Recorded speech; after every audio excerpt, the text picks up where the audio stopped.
Hello students, welcome to Vaghela study channel. વિદ્યાર્થી મિત્રો, જો તમે વાઘેલા સ્ટડી ચેનલમાં સૌપ્રથમ આવ્યા હોય તો આ ચેનલને લાઇક કરો, શેર કરો અને સબસ્ક્રાઈબ કરો. તેમજ બેલ આઇકોન બટન દબાવી દેજો, જેથી કરીને મારા તમામ નોટિફિકેશનો તમારા સુધી પહોંચી જાય. હવે આજે આપણે આંકડાશાસ્ત્ર ધોરણ 11 સ્ટેટ આંકડાશાસ્ત્રનો એક જ વિભાગ બાકી છે.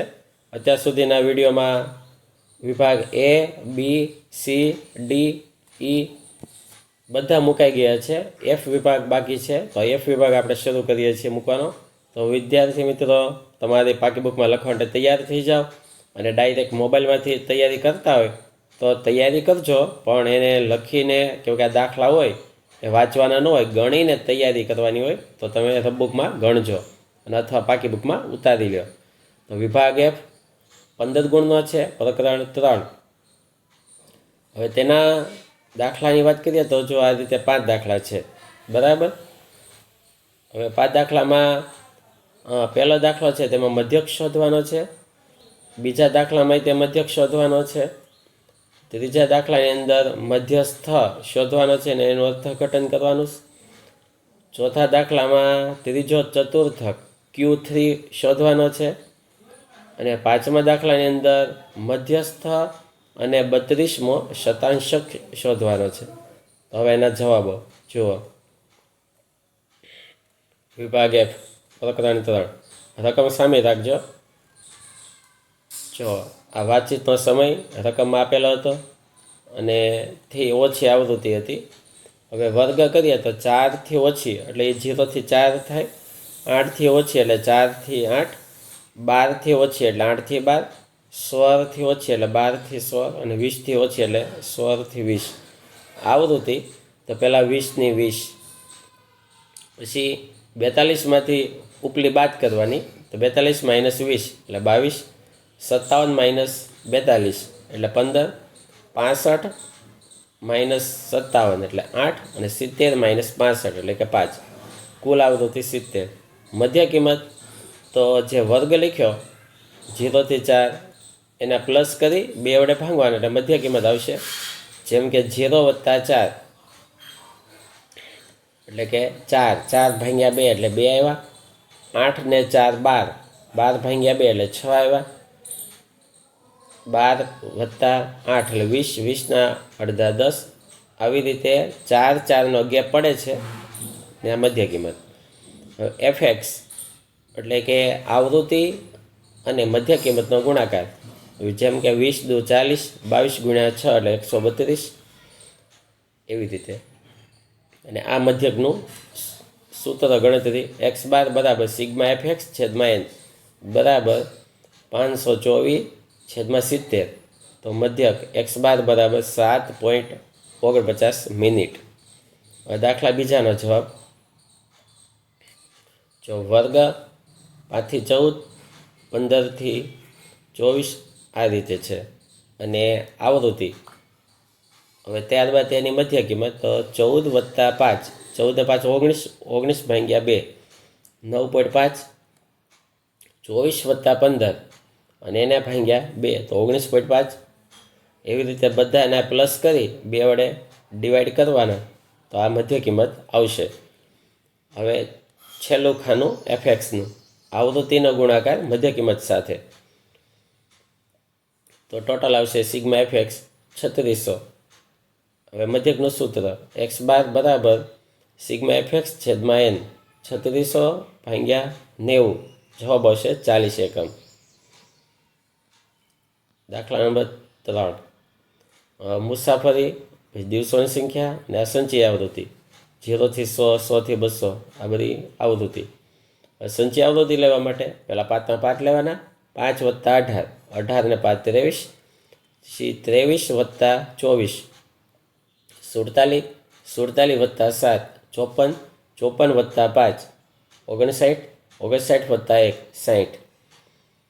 મધ્યસ્થ m બરાબર n/2માં અવલોકનની કિંમત બરાબર n એટલે કે 60, 60/2 માં અવલોકનની કિંમત બરાબર 30માં અવલોકનની કિંમત.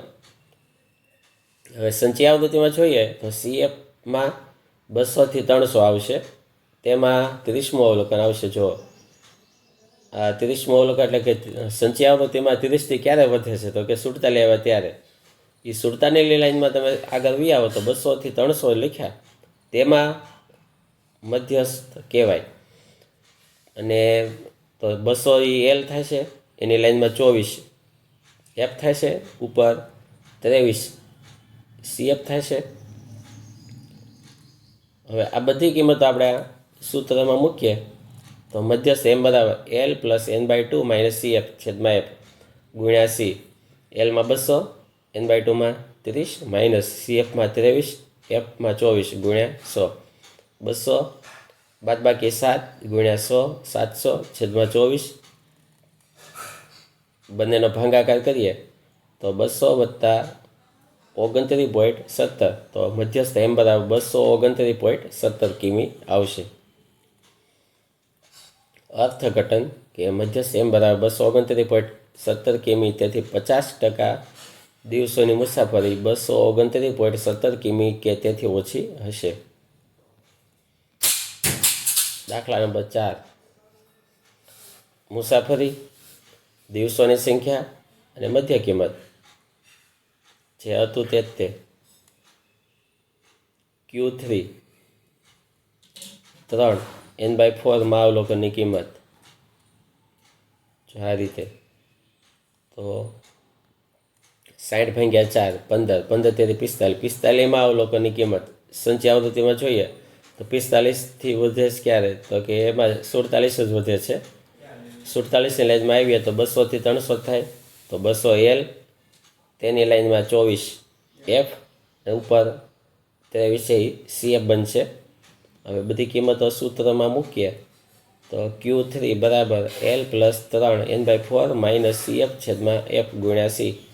તો 245 માઇનસ 23 છેદમાં 24 ગુણ્યા 100 ગણતરી કરીએ તો 22 ગુણ્યા 100 છેદમાં 24 2200 ભાગ્યા 24 200 વત્તા 91.67 તો Q3 બરાબર 291.67 કિમી.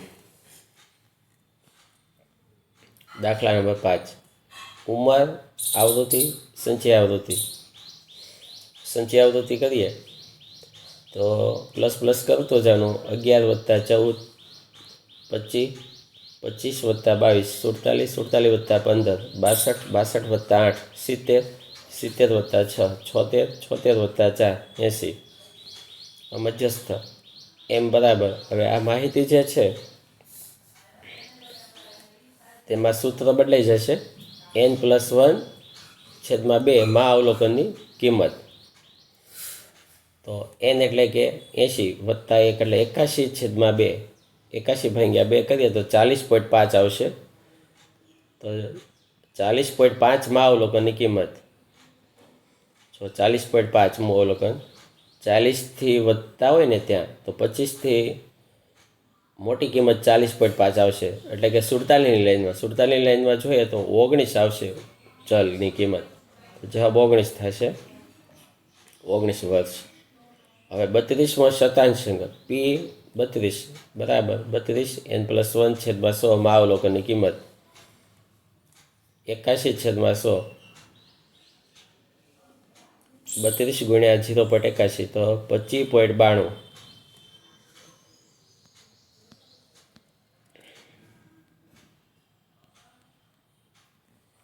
હવે P32 એટલે કે 32મો શતાંશાંક બરાબર 25માં અવલોકનની કિંમત